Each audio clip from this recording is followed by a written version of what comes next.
drinking tonight. Drinking tonight. We're gonna go drinking tonight. Tequila time, feeling fine as long as you buy and line 'em up and double fist.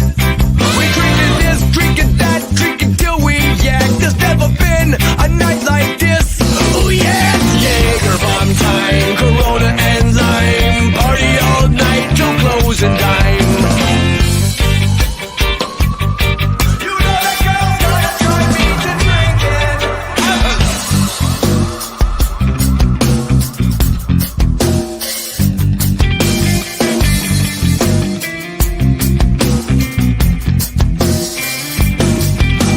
Drinking tonight, we're gonna go drinking tonight. Hey guys, it's Steve with Orlando Collector Deviants. Here tonight we have the great artist here in Florida, Joe Doyle. How you doing tonight, Mr. Doyle? What's going on? What's going on? Great. Doing really, really good. Thank you for having me on. Saw you jamming out to the music. I Glad you was. like It's a good song. I've never heard of it before. It is. It is from a local Florida group called the Supervillains. It's called Drinkin' Tonight. It's actually been around since 2011. Oh wow. Okay. Well, So- it matches the show perfectly. So It does. That's why we were so happy when we reached out to them. They said we could use it, and it's like, well, great. It fits the show perfect. yeah, no, for sure. That's awesome. So, and tonight, drinking a little MD 2020. Some Modelo. See, I saw a whole bunch of that down in or up in South Carolina at a couple of restaurants we were at. All Cheers. Modelo. Oh. So what's up? What's cracking? So, well, first of all, while we kind of wait for people to show up, why don't you kind of give us a little bit of your background, how you came to be Mr. Joe Doyle? So how I came to be. So let's see. I'm a graphic designer by trade. So what I went to school for. Decided that wasn't my true passion, and went to a comic book shop, Comic Spot. Mike, the owner, went ahead and told me I should get CG. What's up, Kyle? CGC certified as an artist, and from there it just now I'm here. So it wasn't any crazy story. It was just falling into the right places at the right time and meeting the right people. So There's some good guys over there. Oh yeah, Mike's really good. Mike is awesome. Mike is very awesome. Tolerate him. Well, he tolerates us. No, I was just saying, it's more like he tolerates us. I think it goes both. I don't know. Mike's a handful. I talk to him every day, and it's one of those like, Mike.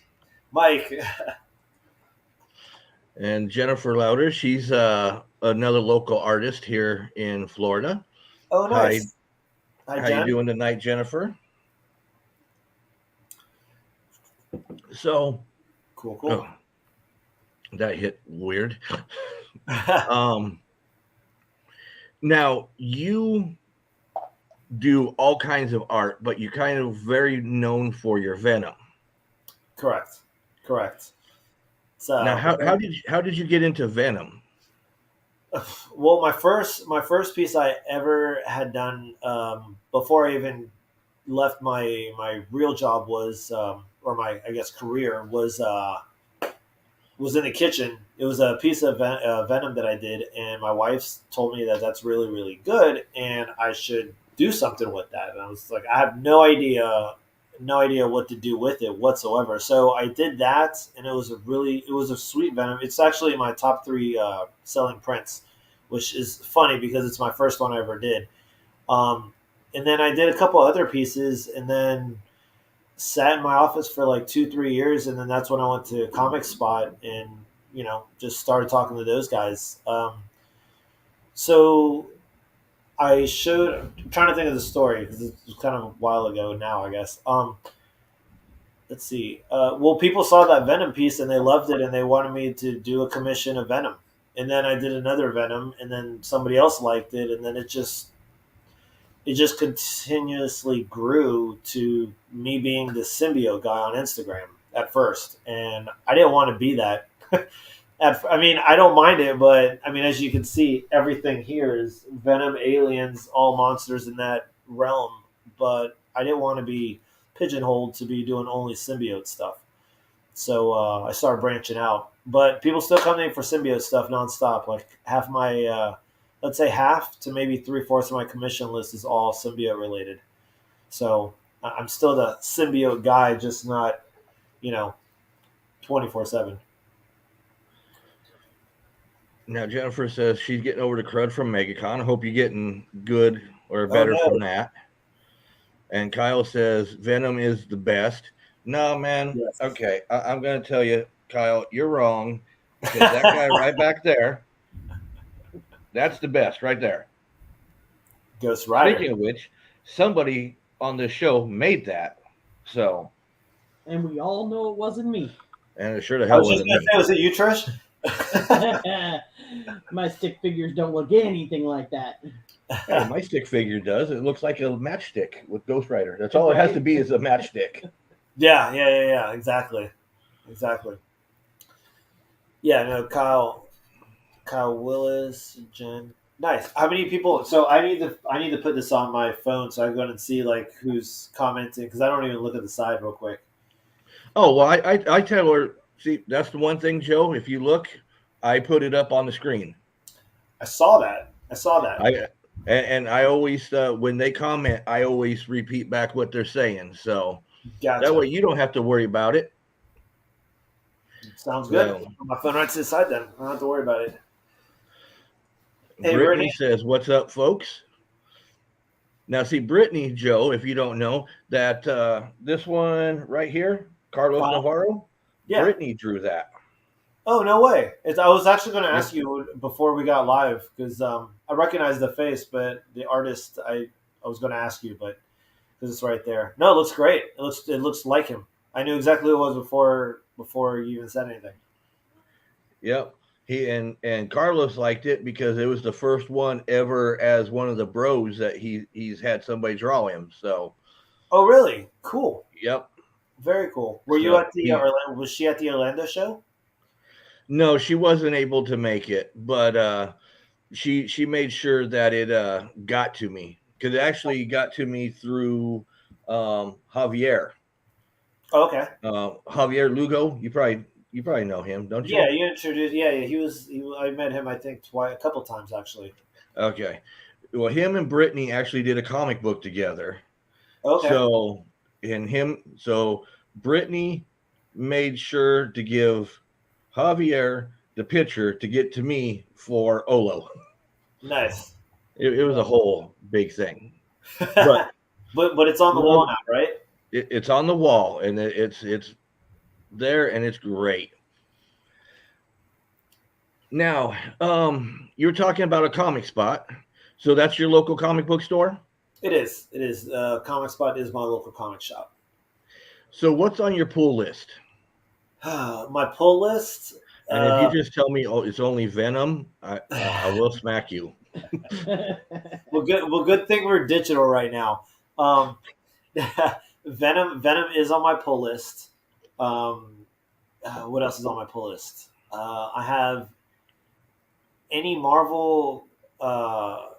John Boy Mayers. Any of his work that looks very action related. They know what I talk about. When Comic Spot knows what's a good John Boy cover, they'll put it in my box. So John Boy's in there, and then who else is in?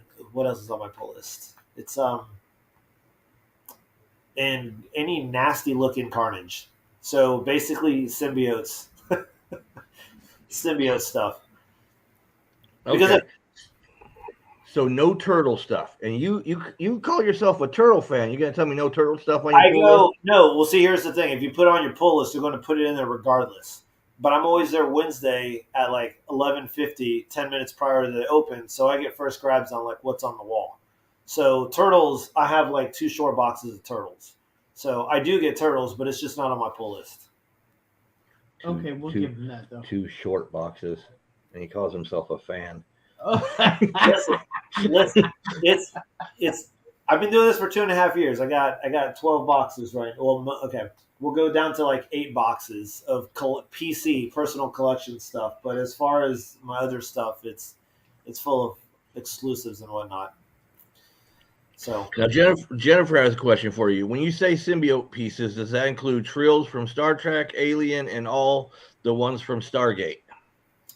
no, it is symbiote as in Marvel, as in Carnage, Venom, all those guys, and then I do a lot of Alien now. It's been I started an Alien piece a while ago, and people the same style of Venom translates very well to Alien. So I've been doing a lot of Alien pieces as of recent. So a lot of monsters, a lot of dark stuff. I mean, as my painting, like I've been doing a whole bunch of the black backgrounds with the figures coming out of the background. That's been kind of like my recent thing. So I think you should do more Ghost Rider because I mean that came out beautiful. well, did you see my last post on Instagram? The one from yesterday?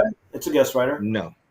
I'm gonna be honest. Between Monday and Friday, I'm usually working so much I don't get a chance to look at social media. Gotcha. So Yeah, there is a Ghost Rider. It's not available, unfortunately. So is it a Ghost Rider that's being venomized? Nope, it's a Ghost Rider on a black sketch cover, Ghost Rider sketch cover.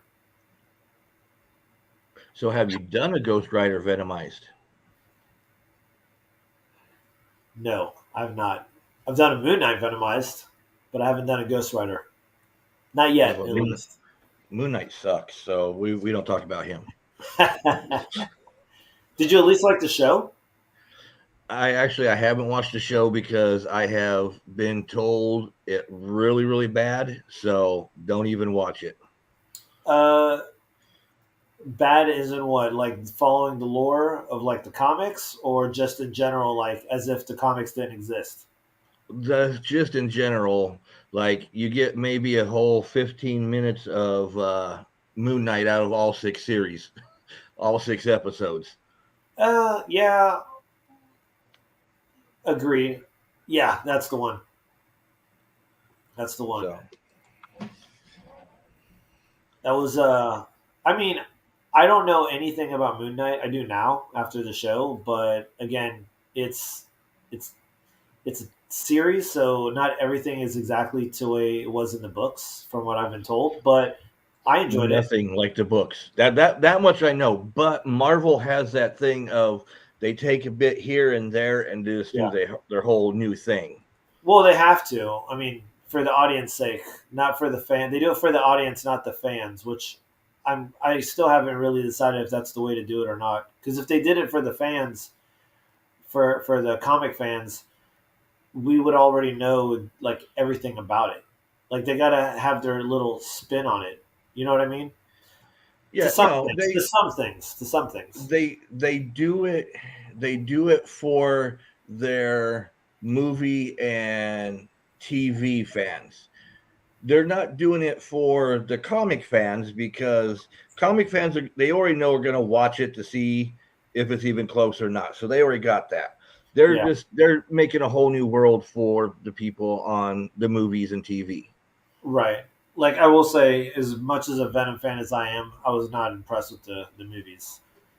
They're fun. I like to call them fun movies. Like I can watch them a few times here and there, but it's not something where I'm like, all right, tonight we're watching Venom. It's going down, surround sound. It's not. It wasn't one of those, which is unfortunate because I kind of wanted it to be that way, but it wasn't. One day. I mean, I still wait, but I'm going to be that guy like the whole Infinity Gauntlet and the Infinity Wars and all that with the MCU. Not even close to being like the comics, you know? Oh, no, not at all. So, that would have to be like a 10-part movie. Well, and I understand, but it's one of those that even even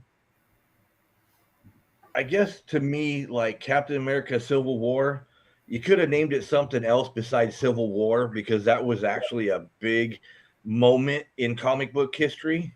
I actually just finished reading that because I kept hearing people saying the same thing, and I was like, when I read the trade, I'm like, are you kidding me? And I know there's different tie-ins and whatnot, but holy crap, like it was not at all like what the movie was. The movie was cool. I liked the movie. Don't get me wrong, but like after reading it, I'm like, now I see why fans of the comics were like, this sucks. Yeah, I mean, call it But something else. Don't call it Civil War because we're all expecting a certain degree. Yeah, we already know you can't tie everything in because you didn't have the rights to everything, and that's right, understandable. But call it something else because you calling yeah. it Civil War that was a huge, as you just read, it was a huge moment in Marvel history. And there was so many, and this was also what gets me is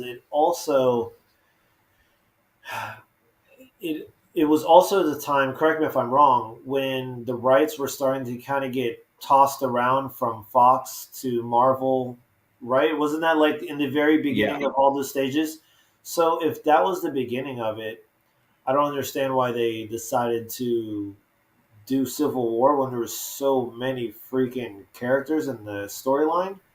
Like it almost didn't. It almost they should have just pumped the brakes and said, you know, we'll do this another time. Right now, let's see what we can get from Fox first, and then let's make the movie. I don't know, just a thought. But No, I totally agree. That's what I'm saying. You could have called it anything else. Don't call it one of the most important storylines, you know. right, right, right. But that's me. I'm I'm gonna be honest. The MCU is cool, great movies and stuff, but a lot of it's turned me over to more of an independent and DC fan myself. I've heard that. I've heard that a lot, and it's unfortunate. But I mean, it's you can't please everyone, especially when you have comic book fans that are already expecting something. You know, like if there was no such thing as comics and these all came out, a little bit of a different story because we wouldn't have anything to go by. But since there is something to go by, there's that standard, you know, that people are hoping to get. And if it doesn't get there, then it sucks. It's not that it just sucks, you know, for those Oh yeah. fans. Well, I'll even tell you, like with Venom, the Oh, the nice thing with Venom is Marvel had already kind of screwed up my vision of comic book to movie ratio. So I looked at Venom as its own entity and not from the comics. got you. And when you do that, it's a decent movie.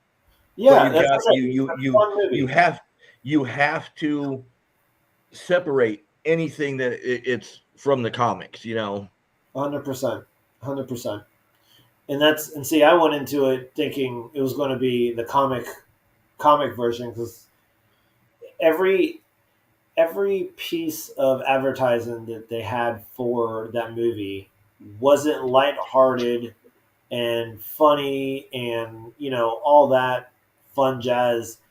It seemed to be dark and it seemed to really actually capture Venom from the comics until the third trailer came out, and that's when they started adding all these extra pieces where people were like, that's when people I think started realizing this movie might actually not be as great as they make it out to be. Um, and that's when it kind of got me where I was kind of, I don't know, I wasn't super pumped for it. And when I left the theater, my wife goes and she looks at me, she's like, yeah, and I'm like, yeah, no. Monica knew. She was like, yeah, that wasn't good, was it? I was like, no. Well, I will have to say with the Venom movie, I wasn't I wasn't a big fan of Tom Hardy's in the first place because he killed Bane, and to me, he's just killed like a lot of the roles that he's played. So I Oh, wasn't hyped for him playing Eddie, but I think he actually did a decent job as Eddie. he did, but what really got me, and I'm not, I haven't, I've read enough of the Venom books where I have a solid understanding of Eddie Brock.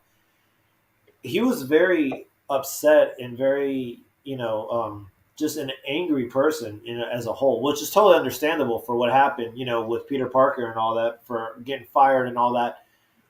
But he had this whole like comedy side to him in the movie, and I don't remember him being like that in the comics. It would be this the Venom movie was more not with the Spider-Man part of the comics. It was like when he got rebranded back, what, in the early 2000s, where they kind of redid him outside the Spider-Verse.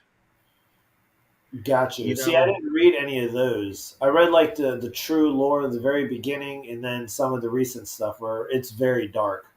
So and I understand because I was there without being able to incorporate Spider-Man into that universe because uh, Marvel wouldn't let him have it, and all that. Sony wouldn't have let him have it. right, right. It's very hard to do what needed to be done with Venom and with Carnage, Yeah. because that. Oh, 100%. So I think they tried their best. I think they missed the mark quite a bit, but I did watch. I loved during Homecoming where you got that little bit of, are they going to meet? Are Yeah. the two finally coming together? Yeah, no, that was nice. That was real nice. I And if y'all haven't seen Homecoming or Far From Home, or No No way Way home. Home, Yep. then y'all missed the boat because I went to the movies and saw it. So I saw it 4 times. It was that good in theater. I, I'm waiting for it to hit streaming, so I'll watch it over and over again. It was so fun. Like it was such a great movie. I loved it. I'm gonna say for me, it's one of those like that's how you finish a trilogy. I mean, that's how I felt. It's like if any other movie series could learn anything, that's how you close it out. I mean, 100%. I mean, freaking have a tear in your eye at the end of the movie. Oh no, it happened. It happened. I'm not gonna. I'll play. Whatever. But yeah, no, it definitely happened. I was just so excited to see the ending of that. It was great. Oh yeah, no. So I'm curious to so see have you what seen? I'm curious to see what they're going to do with Peter Parker. Since at the very end with MJ, that whole scene. I'm kind of curious to see. There's a couple theories that me and my friends have talked about, but I honestly kind of think he's going to let that go. Uh, and you know how his what was Ned. You know how he got into that university. I Yeah, think he's going to go to that university. I think he turns into the Hobgoblin, and Peter Parker lets MJ and Ned, being like, all right, well, that was one part of my life. I'm going to let that go. He moves on, continues being Spider Man. He finds his MJ, his Mary Jane, actually, and then all that happens, from whatever story happens, and then when he sees Hobgoblin, Hobgoblin doesn't recognize him, but eventually does, because remember he says in the movie, he's like, "I'll never do that to my best friend," you know, kill my best friend. So I think at some yeah. point, I think they'll meet again, and there'll be that connection. And MJ has the necklace at the end of the movie that he gave her. So there'll be something that I'm sure that's not the end that we'll see of either of them. That's just my speculation. Oh yeah, no. I mean, it's one of those. There's this. They can go any which way now with it. I Yeah, mean, I would actually like to see what is it? It's Kane, right? His clone come in and um, just so many different storylines that they can do now. yeah, So, and like I said, it was one of. I don't say it much about movies, but it was one of those movies that I fell in love with from start to finish on it. Yep.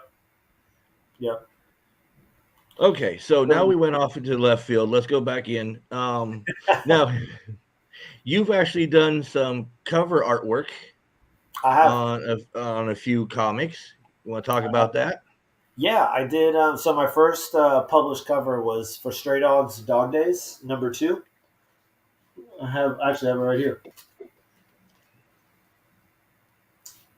Camera's all backwards, so forgive me. But it's this cover. Oh my gosh! There you go. Hold on. Boom. There you go. How's that? Solo layout for you. That's better. I just got the reflection of the screen in front of it. That's all. But that was my cover. It was a homage to the Little Shop of Horrors from the '80s, from that movie poster. Here, I'll take it out. Taking it out is probably going to be a lot better. So yeah, that is my first cover. So I did that one, and then because it did well, we just started a new one from Comic Spot. These are all Comic Spot exclusives. I did a closet cover, See, that one's creepy to me. and there's trees in it. Which, so when they printed this book out, it was supposed to be black, but the paper that they used didn't allow for that, which I guess is a good thing to some degree. But you can kind of see like trees in front. Yeah, you can see the trees in front of the door and right around. Mhm. Yep. There's just a little bit, which is cool because then it kind of gives you that what is that in the background. Yeah, so I just got those in this week. It came out on Wednesday for New Comic Book Day. We got them in on Tuesday at the shop, so I had to go in there and count all the books and do QC and make sure they're all good to go for shipping and stuff like that. And the print run of this one was 502. So I've got quite a few books here in my office that need to be sent to people's homes. And you got to sign all of them. No, actually, I have on my website. I have where you can get it raw. You can get a signed one with the COA. You can get a blue label CGC, and you can get a CGC signature series if you want. So I got those 4 options on the website. Now, what does one of those? Because you got 4 different options. So what does it run you price wise between like the lowest option and the highest option? So for the raw book, it's $24.99 is what I'm running that one at, and it's a store exclusive. So being a low print run as well. If you get the signed COA version, it's $34. It's an extra $10, $34.99. Blue label is, I want to say it was $84.99. I think that's what the price of that one was. And then if you wanted the yellow label, it's $110.99.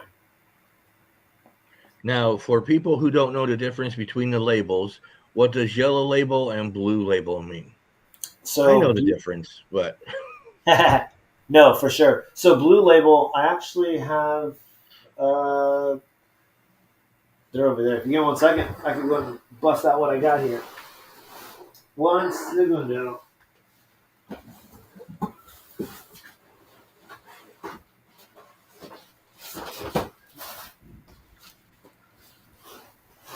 All right. So yellow label is the signature series. It's certified that it is actually my signature and my artwork on the book. So this is one that I did. I actually remarked this one. You can tell. I did like the dog to be a little plant, kind of like the movie. And then the blue label is just a certified grade. This one right here. now did you end up with any 10s? The fabled 10? No, not at all. As many as I sent to them, I didn't get any. So I was Hey, kind of. I've been to shows and to everything for years upon years, and I think in all my time, I've only seen like 3 actual 10s Yeah, in my lifetime. they're not. And you know what's funny is they are mostly like indie books because of the way that they cut the paper. It's all about that top left corner, if the and the bottom left corner, but mostly the top left corner. I guess usually how the saddle stitching is at those printing places, it's always the top left was the last cut, and if the blade's not sharp enough, it rips the paper. It doesn't give it a nice clean cut. So yeah, so it's really hard. It has to be like the first couple on the cut for it to actually make it. Now, do you do in-store signings besides at a comic spot? I have not done any in-store signings yet at other places. I do have a shop in Jacksonville, Mythical Mountain, which I'm sure you've heard of. To talk to them a few times, they want to get me up there to do a store signing and Funko signing and all that stuff. So that'll be something that'll happen in the near future. As far as other stores, I haven't done any other store signings. Now, see, Kyle, if you're still on, why the hell don't you have him up at your store? Come on, he's coming up to Mythical Mountain. Now, speaking of the Funkos, do you got one of those where you can show to people what you do on them? Actually, yeah, I still am in the process of unloading my MegaCon stuff because I came back and I had all these books I had to get. That it's still, so yeah, I do. It's all sitting right here. It's Now, see, I think this is cool what you do with them. So, did you finish that Bulbasaur at MegaCon? Oh yeah, and not wasted. I put so much ink into that piece. It was insane. Now, Tom says good people at Mythical Mountain. Yep, they are. It's Tom. What's up, Tom? It's Uncle Tom. I love Tom. Uncle Tom. He's the con father. Don't talk to him like I'm calling him an Uncle Tom. Gee. Well, he's my Uncle Tom. So this is one of them that I did. Batman on a Superman. So I like to make a story out of it because I see a lot of artists that do Superman, Superman, Superman, and then Superman again on the box. And I don't know, I feel like it's a little redundant. So I try to do something that kind of fits with the character a little bit. Let's see, what's another good one here? I have a whole box here. Like this one, for example, you got Deadpool holding a rubber chicken. And you got Chef Deadpool talking about, I'm not cooking an effing rubber chicken. See, those turn out so well. They're fun. They're a lot of fun. The markers I use for those are quite epic. Here's a brick.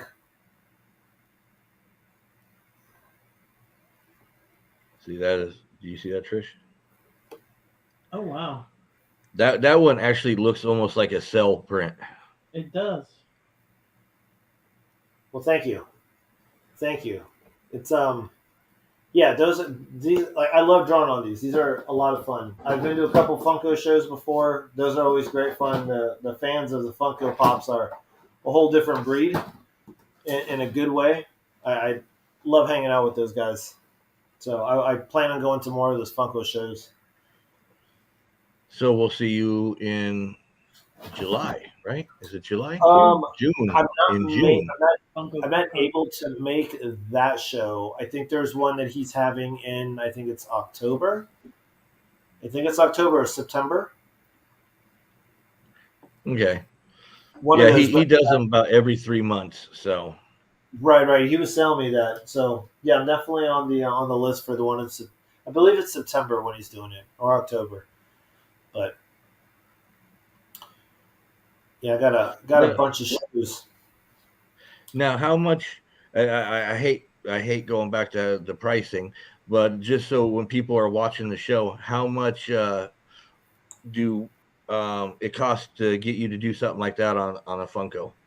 So for the Funkos, if it's a Funko I have already and I draw on it, they're 75 just because it also includes the Funko. But if you bring me one at a show, I'll do them for $50. Ooh, look at that. Hey. He's So cheap. so for now. So yeah, so not too bad. Just it's just because if I have to get them, I have to obviously charge for the Funko. But it's no, they're fun little pieces. Like I get a lot of crazy commissions from them. A whole bunch of that Bulbasaur one was probably the coolest one I think I've done. To be completely honest, it was just so out of the box. It was cool. Now, with that one, is that still the same price if they bring it to you, one of the giant So ones like that? so I went ahead and didn't really quite think about the amount of ink I was putting on that Funko Pop when I got it. I thought it was going to be a little easier than I thought, but I think I should have probably marked that one up to 75. But but whatever, it is what it is. It was a learning experience. It was the first one I did. I had a really lot of fun doing it, so I didn't bat an eye after the fact. But now I know for those big ones, I definitely would charge more. What I want to do now that I did one of those big ones, I got the itch to do a Charmander Pokemon, one of the big boxes, and I want to put a Charizard coming out from the side with like fire and stuff coming all out of it. So that's on my wish list. You need to get one of the fairy ones to be fighting him. Well, you can get Mewtwo if you get Meow, you can go and get Mew, and then I can draw. Oh no, is it? God, I get them all confused. I used to know all this stuff. The Mewtwo's the evolved one, right? The badass one. Yeah, Mewtwo's evolved. So which one? Is Mew. Mew is the original. Mewtwo Okay, is the evolved. got you. So they have a Mew, the big Funko ones, and that you can go and put Mewtwo on the side. I think that would be awesome. With all, I mean, that would be so much ink, but it would be so worth doing. It would be so cool. That'd be cool. Yeah. And see what I love. You can see he has fun still doing it. Exactly. That's what I get with you. You still have fun doing it.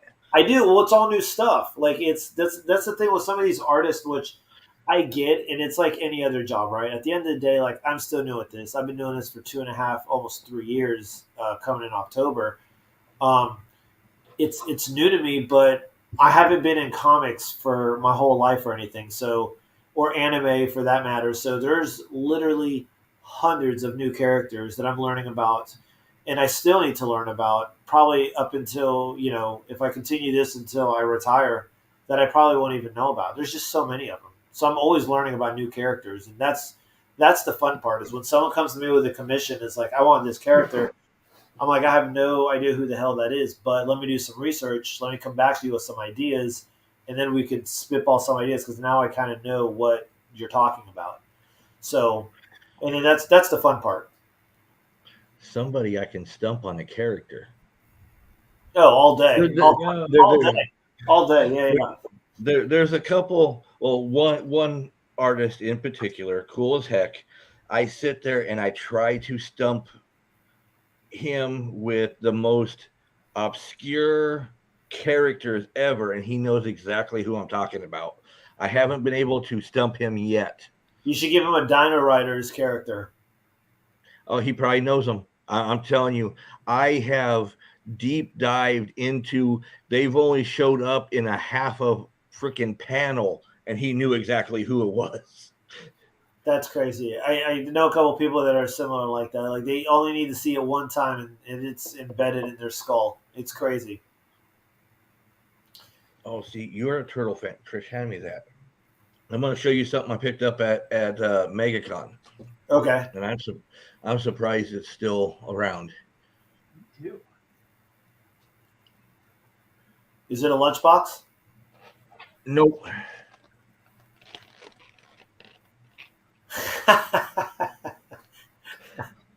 That's awesome. That is awesome. I hope you take a picture of that because, dude, that's really well done. It Wow. is, isn't it? The elbows, the knees, like all the joints. Oh yeah. That's crazy. And you know what? I was looking at it was on Sunday night as we were leaving, and I saw it on their table, and I'm looking at it, and they're like, "Yeah, just take it. We're just gonna pop it and throw it out." So I've had it since Sunday night at MegaCon. He looks a little deflated, but A little bit, but I mean, you got to remember, it's been 2 weeks. I'm surprised he's still even standing. oh, 100%. I can't believe that thing is still even inflated. I would expect at least the red bandana to be just kind of falling off. Yeah, I mean, whatever balloons they use, they are good. So, Yeah, right? No, that's awesome. so how was your MegaCon? I want to ask you. It was really, really good. It was it was expected, unexpected. It was everything. It was everything. I really had a great time. People I went with, my assistant Tyler, who I think you met Tyler already. He was there. Him and I usually, we travel together and stuff. So he traveled down here for the show, and it was a blast. We had Martin, who does, the airbrush. Yeah. Savala Artistry. Yeah, he was in the hotel next to us. So we hung out with him and his buddy Anthony the whole weekend. So it was the four of us. So it was a lot of fun out of MegaCon. So that made that experience fun. MegaCon itself, I mean, it was just nuts. There were so many people there. It was so many eyes on my art, so many connections I made. I mean, it was, for me, business-wise, it was a blast. It was awesome. I got a couple pieces of art done, which was really cool. I got a couple exclusives in the works now, so that was exciting. So that's a big thing coming down in the works later on this second half of the year. Yeah, so it was success. It was 100% success. I'm glad you had a good time. Now us as attendees, we didn't enjoy it. Yeah, I heard. Yeah, I've heard that a lot. It was just too packed. Yeah, I mean, like I told people, it was like salmon trying to swim upstream when upstream is both directions. I mean, you Yeah. couldn't really. You saw we were only able to stop into your area just for a couple minutes, and that was it before we were Well- kind of pushed out and gone. Well, if you didn't get inside my little area, you were just getting pulled along with the rest of the crowd. Yep. Yeah, And that's why I do that. That's why I did that little that with the rug and everything. I kind of make it all homey so people want to go ahead and go in there and stop and take a. I put the chairs up there so they stop. So now I do have to say I had fun on the human crane. I did see pictures. Yeah, that was fun. Did you get? What did you actually get? I picked up an action figure, Okay. Outcast action figure, but they had all kinds of different things in there. But you don't get a see because they blindfold you, and you kind of you can grab multiple things, but you were only allowed to keep one thing. So, and you don't know what you were keeping anyway. So, I did it for the experience. How many people get to say they were a human claw machine? Yeah, no, that's true. That's true. And like Tom says, me and Trish were a lot of help at Daryl's booth. I'm going to tell you, and I know this sounds bad, I had the most fun at MegaCon selling mystery boxes for Daryl at Capital City Comics and Toys. Uh-huh. I had a blast selling out his mystery boxes because what you probably don't know is I'm known for doing unboxings of mystery boxes online. Oh no. So to actually get to sit there and sell them, and I was having a blast. Daryl couldn't keep up with me. That's awesome. I was selling them left and right. He was having to actually make new at the time because I was selling them. Well, that's not a bad thing. It was easier to help them than it was to try to walk the floor. Yeah. Oh yeah. Oh, yeah. So Just going to the bathroom was a task.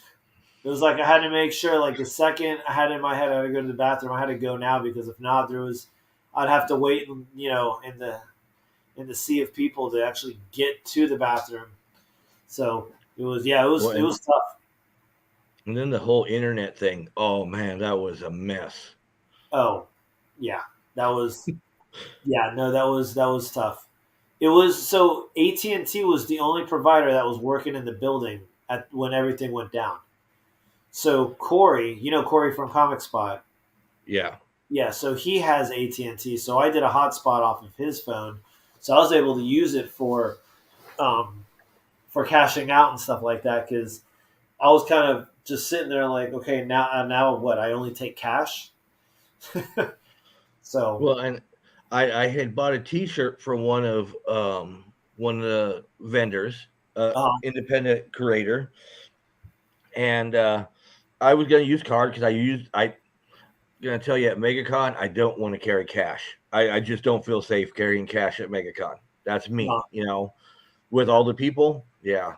yeah, So I had to end up doing him PayPal, but I basically had to go all the way back to the entrance so I could get internet to PayPal him because he couldn't accept card at the time. right.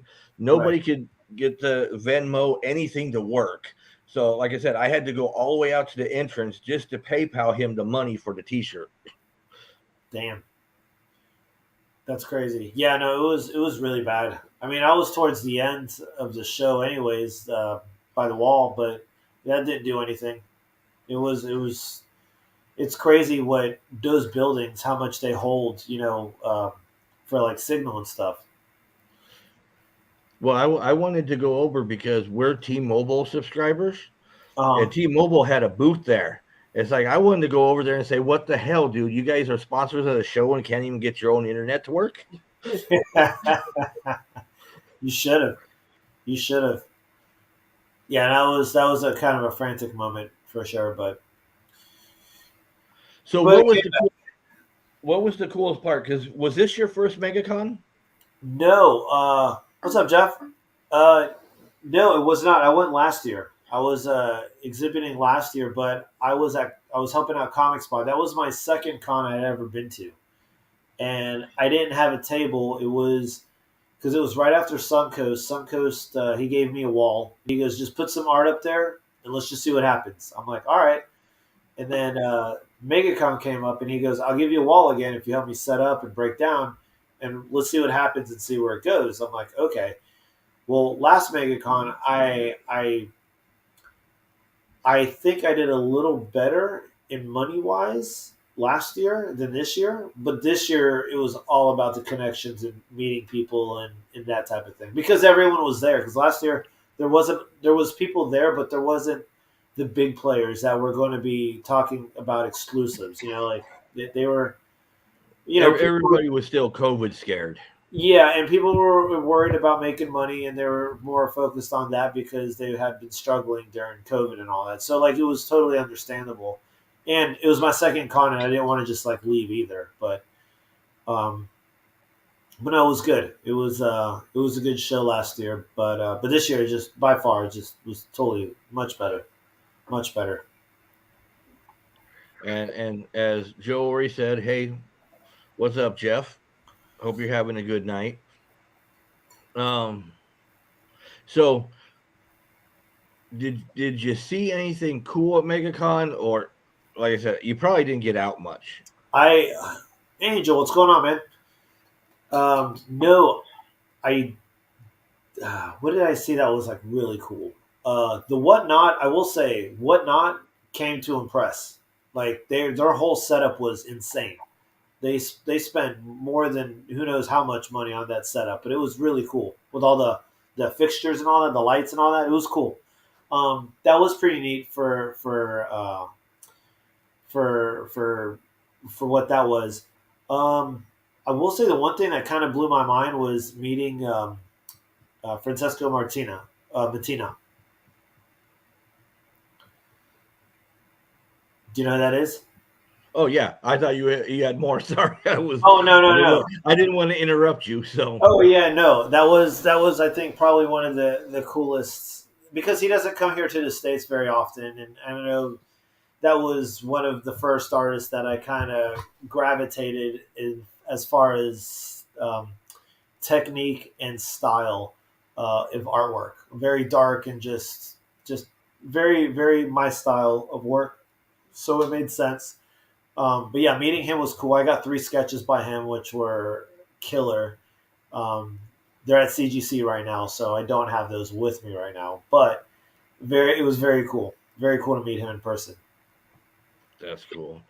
So yeah, I was a little. I don't want to say starstruck, but it definitely was. It was talking to him because he speaks English a little bit, but I speak Spanish, so we were able to. He speaks Italian, so Spanish and Italian are essentially almost the same.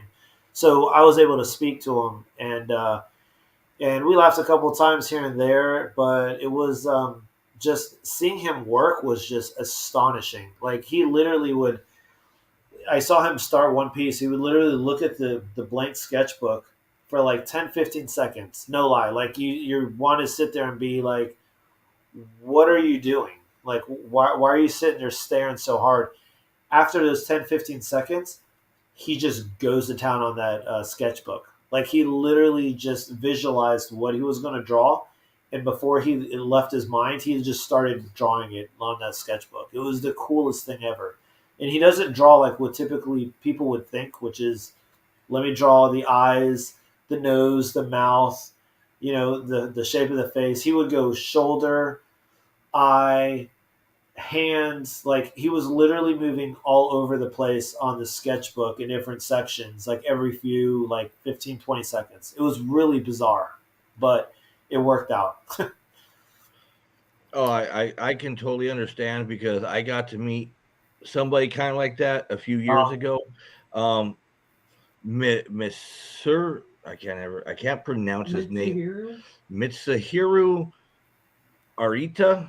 I'm probably killing his name, but he's done work on Pokemon cards and Final Fantasy. I love Final Fantasy, Okay. And the first time I got to meet him, and we were sitting there talking, and the same thing, very little English. You know what I mean? Yeah. Oh, I will. So you know who I'm talking about. Yeah, I wouldn't have been able to say that either. So, but we got to talking. He pulls out all his sketchbooks that he does and tells me, "You're a fan," and hands them to me. Lets me look at all his sketchbooks where he's sitting in the train and just looking out the window and sketching what he's looking at. The lady across the seat from him in the train and stuff like that. Oh, that's cool. That's really cool. It was like, oh my God. Because it was such an honor to meet him, because at the time I had done a little bit of Pokemon, but I was more into Final Fantasy. So meeting one of the gentlemen who did all the artwork for Final Fantasy, that was like, oh my God. And so that's awesome. It was when you were describing how we met him. It kind of that just threw me back to the years ago when I got to meet him, and the same thing. It was just it's just weird. It's just weird. I guess it's the connection that you had in one point in life where you're just like, wow, that's really cool. Because like Matina, like I said, I'm new at all this. This is year 3 coming on. And Matina's been around for a while, but I didn't know him until when I started 3 years back. So it was one of those where I'm like, that's an aha moment. Like I really love his work. I want to go ahead and do dark stuff like he does because I can do that. And I've always just, fascinated by looking at his work. So when I met him, I'm like, wow, that's really cool. But it doesn't have, like I met a lot of other big people too, and it's like Jim Shooter. I met Jim Shooter for the first time this con. And I heard a lot of stories about him. Really cool guy, really grateful guy. Like talked to him for a little bit, and I wasn't as weird as it sounds. I just wasn't as starstruck, if you want to call it that. It just, I guess it really depends on the person and what. Well, it's obvious. It depends on what the person and the connection that you have with that person is how starstruck you're going to be with those people. But yeah, it was just doesn't happen to me very often. I'll tell you that. But Oh, trust me. And here is I want to show you. Here is a picture of me actually getting to look through his sketchbooks. oh, very cool. Trish was awesome enough to be able to actually take a picture of me being because we formed some kind of connection that day. Even he kind of like waved off his handler, just told him like go away, and we Yeah, just sat and talked what we could, yeah. So That's cool. That's very cool. so okay, so we're coming up to the end of the hour, Okay. and I know we haven't discussed a whole lot, which means we have to have you back again. You know that, right? Oh, I'm down. I'm down. And I'm gonna say, I'm already finished. I'm like working on number two over here. I'm like, right. Well, I got this one right here ready to go. So, Okay, so at the end of the shows, we always I always ask you, where can people see you, meet you, where are you coming up next appearances, where people can stalk you. so you can stalk me on Facebook. Joe Doyle is one. I have a page. I have a page on Facebook as well, Doyle Comic Art. Instagram, I'm also Doyle Comic Art, and my website is also DoyleComicArt.com. So Well, that's easy. So basically, just go on the webs on Google and hit Joe Doyle, and everything will come up. yep, you type in Doyle Comic Art. That's all you got to put on, and you'll see Facebook. You'll see everything. So Now, if you see the guy dressed as the gangster and out of New York, it's the wrong Joe Doyle, and don't friend request him. He might ask for a few favors or something. Not always good. yeah, no, I did a Google search on me the other day just to see like how many of my things actually stick on Google Images and just Google in general, and it's starting to populate. Hey, I look to see how popular we are by if I go to TikTok and I Uh-huh. put in either Orlando Collector Deviants and see how many times it's been viewed, or Olo Comic and Toy Show and see how many times it's been viewed. There you go. That's what I base up. Okay, well, hell, we're getting a lot of views under Olo Comic and Toy Show on TikTok, so we're doing something good, Right. Yeah, no, it's hard to look at all those analytics. There's just so many numbers and whatnot to look at, and it's like I know Instagram. I grew my Instagram profile really fast in the last year, and I kind of put that in the last 2 months, not on the back seat, but close to it because I needed to focus on Facebook. So right now I'm like really tackling Facebook and really getting that one to grow as well to catch up with it. And see, I'm going the opposite way. We're really strong on Facebook.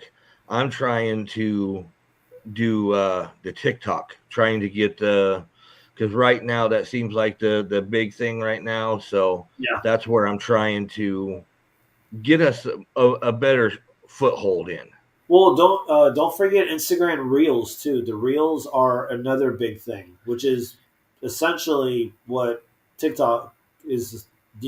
Yeah, on Instagram.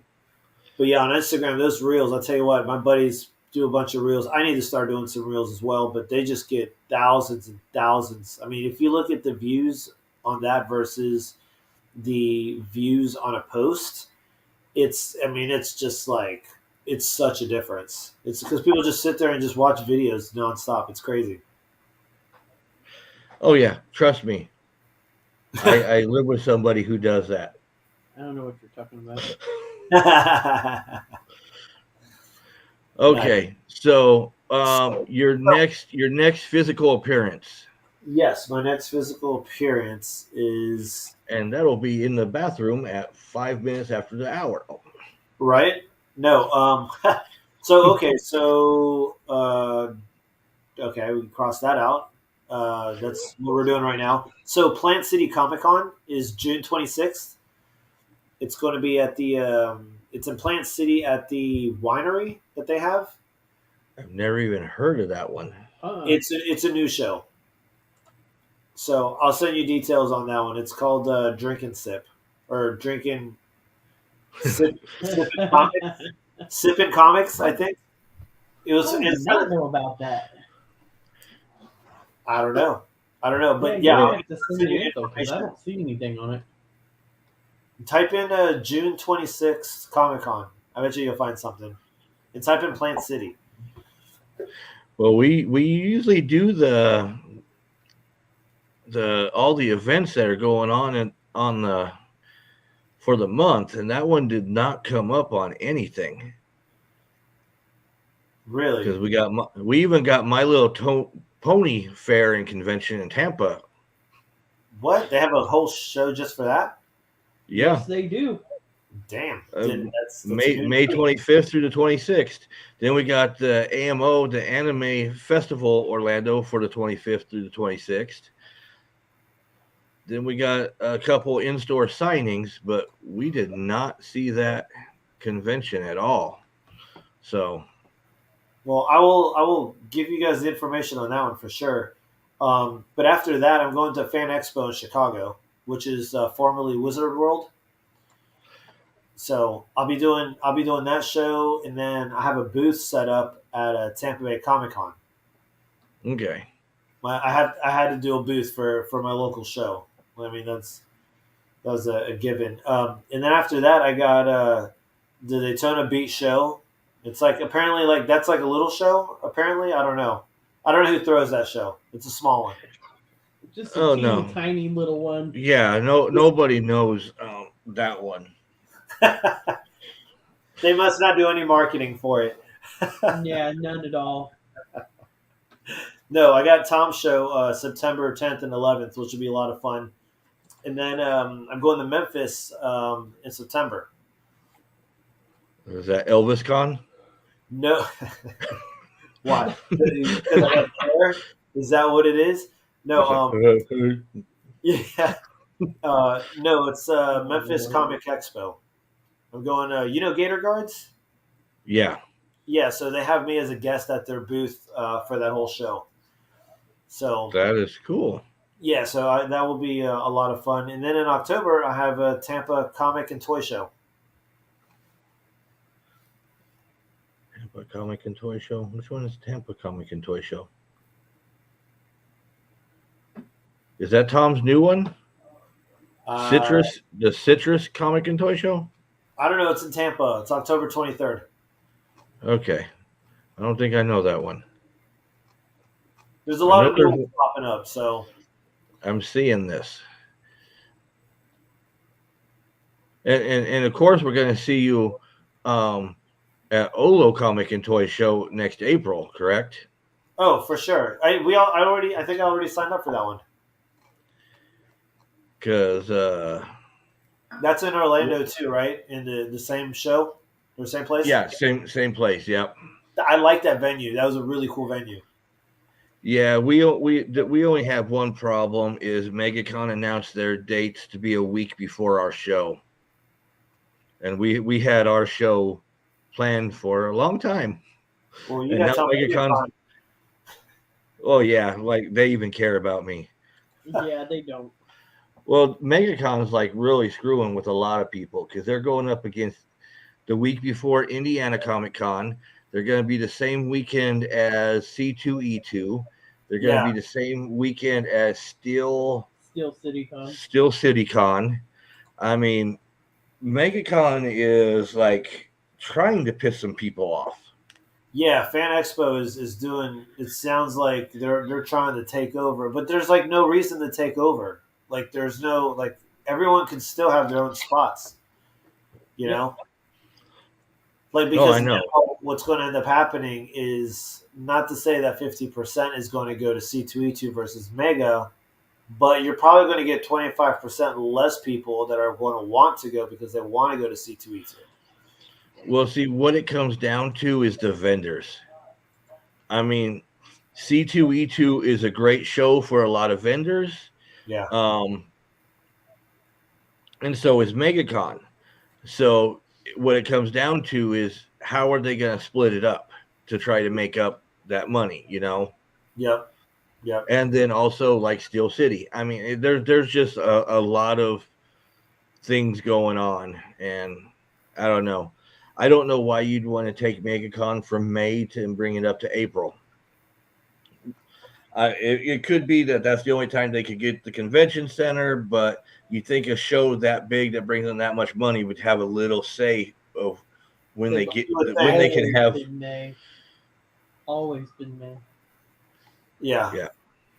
Yeah. It's really, really weird. I wonder if they're doing it for the weather. But see, the other thing too is if they're going to they're pushing it to April next year.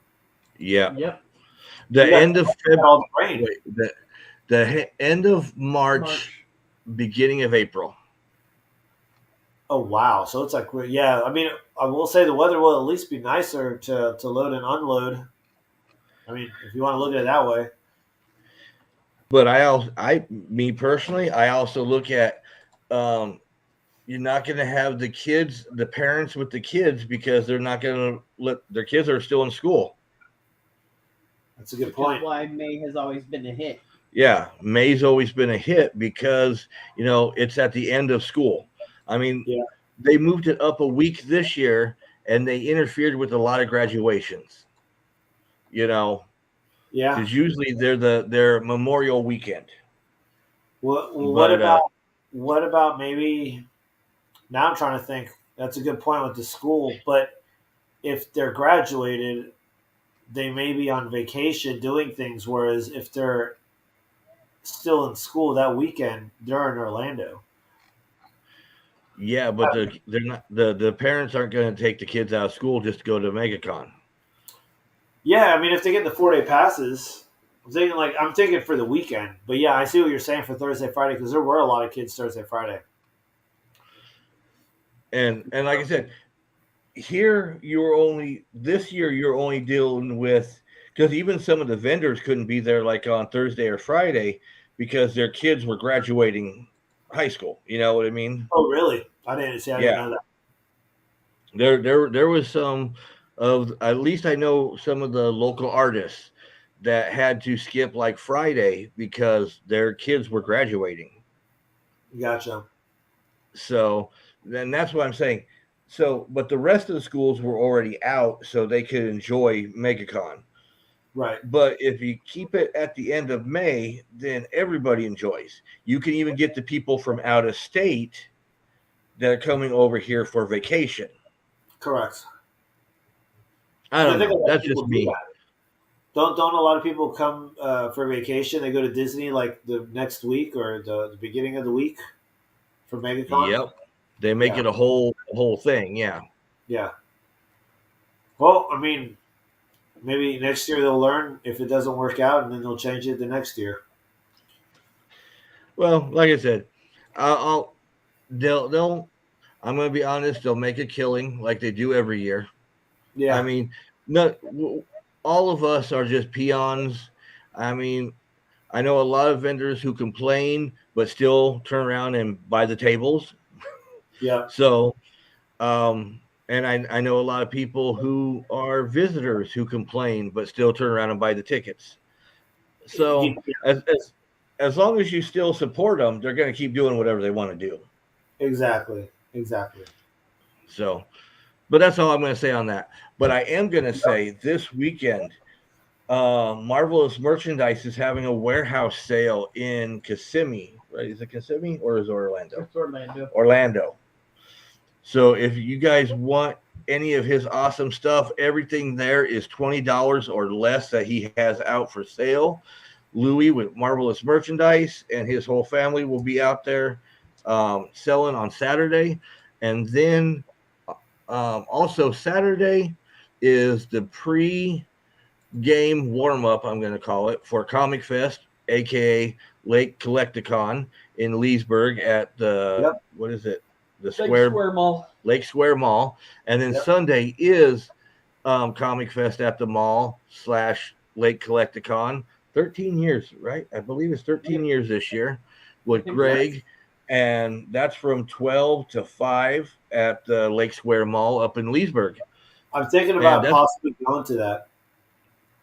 it's a nice one. We always share the love with Greg, but also is Infinity Tallahassee Con up in Tallahassee this weekend also, where I know some of the bigger vendors, I believe Tom might be up there, Daryl with Capital City Comics and Toys will be up at Infinity Con Tallahassee. So you got some great things going on this weekend locally, guys. Support one of them. Mike Thompson will be in Tallahassee Good with deal. Thompson's oh man, I'm gonna screw this up tonight. Yep, Thompson's Custom Creations, which is a really good friend of ours. He made a killing at MegaCon. I mean, Sold out. he sold out Oh, no way. of almost everything. Awesome. That's awesome. So we were able to get like 2 seconds to make him look up to get a selfie with him, his wife, and family, and because he was just busy between commissions and selling. They brought in more family to help because they were selling. So they ran out of picture frames to put the prints into the frames. That's how by Sunday they were already out. So Dang, that's awesome. Good for you, Mike. That's real good. So That's really you guys up in Tallahassee, go see Mike. Enjoy the show up there. But like I said, once again, we got 3 awesome events going on. I bet you there's something else I'm probably missing this weekend. Diecast-A-Rama in Spring Hills is going on. And you also got Sammy De La Rosa signing at Yancey Street Comics in Tampa. And so that's all the stuff going on this weekend that we know about. So, and I'm going to tell you, if you're in Tampa and you're around Yancey Street, go in, show them some love. That's a great store. Sammy is a great guy to meet. Yep. I helped him find this booth at MegaCon. He walked in there and he had like two rolly suitcases and he had his backpack and he had another thing around the shoulder and thank you, Mike. And I'm like, Sam, do you need some help with that? He's like, yeah, I really appreciate that. He was like winded because all the walking to get to the show floor. So we found this booth. It was really funny. But yeah, super nice guy. Super nice guy. I didn't know he was going to be at Yancey Street. I have to go in Tampa, right? You said? Yep. All right. I have to go see him then if he's going to be here in town. And Mike, I don't know what time you popped on, but you got to check out, see the Ghost Rider. That's one of Joe's work right there. So awesome stuff. Now, speaking of Mike Thompson and Thompson's Custom Creations, they gave me a mystery bag that I will be unboxing next Thursday, because we're not going to have our normal show next Thursday because we are going to be going up to Atlanta to Ranger Stop up in Atlanta next weekend. So we're taking 4 days to go up there. So I'm going to do next Thursday is going to be a quick little show, but I'm going to do unboxing of a mystery bag from Mike and Thompson's Custom Creations. And then we are also going to do a mystery boxing from, was it Captain? I think it was Captain's Comics. Captain's Comics from South Carolina. I picked up a couple while we were up there this last weekend. Nice. So, Fun, Angel's fun going to 2 weeks. Angel's going to be up somewhere. I think at the He'll probably be a Ranger Stop. Yeah, she's going to be up at Ranger Stop. So we'll see you up there. Mikey's a great guy. If you guys get a chance, go up to Ranger Stop, show it off. If anybody wants to go up there and get into Ranger Stop, yeah, I know Angel's from level 10. Yeah. Yep. If anybody wants to get into Ranger Stop up in Atlanta, get hold of me because I do have some passes to get you in there for free. Yes, we do. Very cool. So, if anybody wants to go up there on the weekend between the 10th and the 12th, hit us up because, like I said, we're going to have tickets for free to get you in there. So, and with that, that'd be a fun show. I'm going. I know it's all Ranger Stop, but he's going to have April O'Neil and Shredder there from the original movie. So, yeah, That's, and I'm guessing you're going to see them, right? I'm going to go see them. I actually have a poster I'm going to get signed by both of them. That would be cool. That would be super cool. And plus, like I said, Mikey's a great guy, and Mikey asks us to come to all the shows. Usually, he's always up against something else that we've been invited to. But this time, and he says even Leonardo's going to be there. So I missed that. So, Well, Mikey's a great guy. We love Mikey. We love supporting him. And we just decided, you know what? Even though it's in Atlanta, we're going to take the 4 days off and we're going to go up there and support Mikey. Do it up. Yeah. It's all about the community. As I stand around all day waiting for him to get turtle stuff signed. Yep. I'm going to a Ranger Stop convention to get turtle stuff signed. That's funny. Well, but see, I have to. Oh, thank you. I put it on because I know you're a turtle fan, so that's why. Yeah. No, I like it. I've been seeing the bill. I keep thinking that it is, and it's not a turtle, and then I noticed right now that it is a turtle. That's cool. Yeah, it's 8-bit. Oh, it's an 8-bit one? Cool. Yep. From the video game. Very cool. Are you excited? Do you play video games? Oh, yes. Yeah? Are you excited for the new Shredder's Revenge? Yep. Where are you showing me? Right there. Oh! Sorry, it got all like fuzzy. There you go. I actually own the arcade up of that. Nice. Of the Turtles and Turtles in Time. It's the 4-player console. Yeah. If you're gonna do it, you got to do it big. Oh yeah. The one time I actually got a gift right. She got it for me for my birthday. So there's a guy that makes props. He makes the TGRI ooze from the movies. And they are legit looking. I'm going to end up getting one. I'll send you the link to the guy who does them. I forget, it's like Grizzly Mountain Customs or something like that. I'll send it to you, but it's pretty cool. They're like $100 for ooze. You can get one that glows. You can get one that's cracked. Movie, the cartoon style. Like, he does all different styles of them, and he does also the Shredder helmets and stuff. So I'll send that your way because I think you need one of those in your life. Probably. Probably. Can I sit there and just open it up above me and see if anything happens? That'd be awesome. Like the Super Shredder, when he cracks the whole thing. Yeah. Yeah. No, you should. Okay, Joe. Any last things before we say goodbye to the live audience? No. I mean, we touched upon a lot of good stuff. No, just excited to to be part of the community, and always, seeing you guys in person is always a delight. And Tom, if Tom's still and Tom. Well, Tom's the Tom father. You got to kiss the ring with Tom. Tom needs to come up to Tampa is what he needs to do at some point.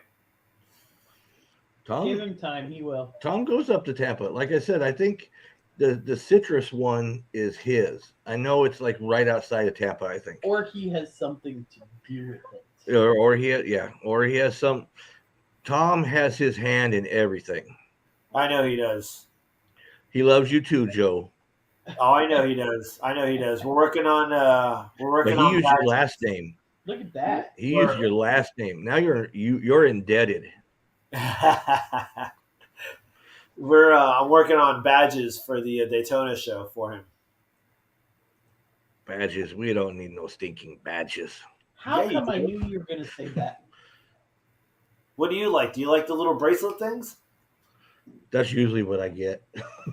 Really? Oh no, Yeah. you gotta do the badges. You gotta get No, the original we artwork. have badges. But He's just being. but He's see, just being badges funny. cost money. That's true. That's true.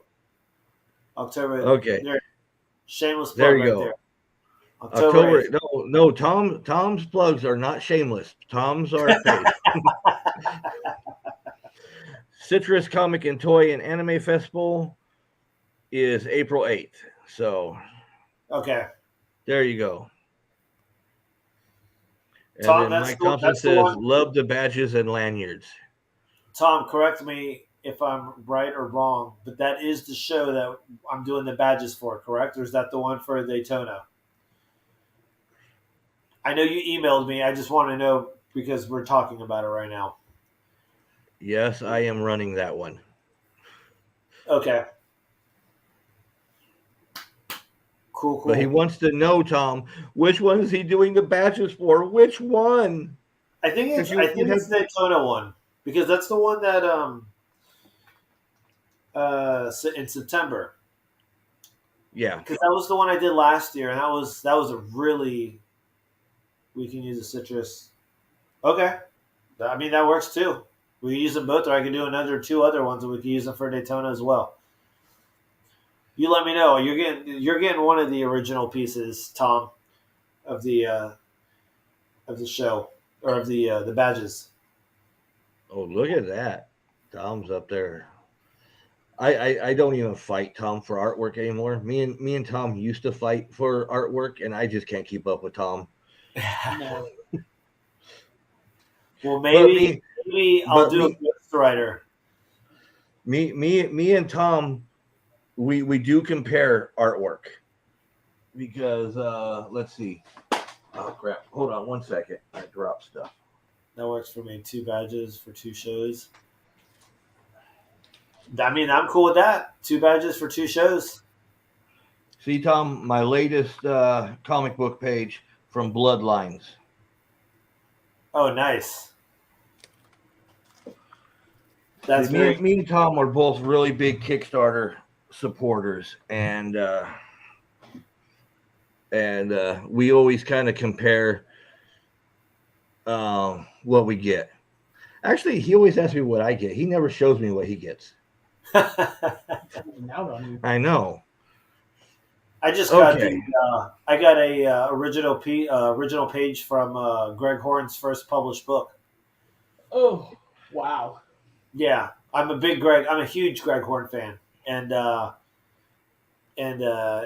found that online, and I couldn't hold back, so I got it, and it was from the FemForce that he did, FemForce number 9, or not FemForce 19, it was FemForce House of Horrors is what it was, and he did it's a nice page.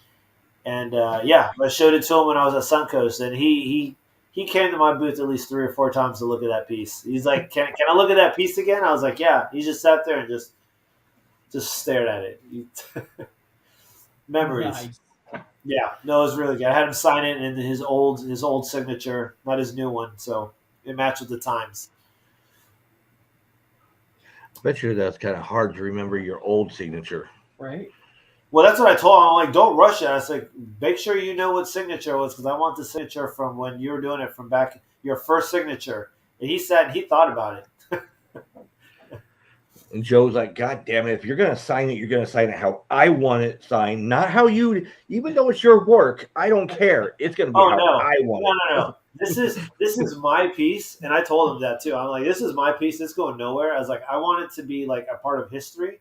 I don't want your new signature. I want your old first signature. And he goes, okay. He goes, I could respect that. So it was, no, he definitely enjoyed seeing that piece for sure. Okay, Joe, you don't have to hang up right now, but I'm gonna take us off of being live, and we can say our goodbyes Good. afterwards. Let's do it. And until next week for the mystery boxes unboxing, guys. If you don't come up to Leesburg this weekend, we'll see you next week. Yep. Talk to you Have a later. good one, guys. Bye. Bye.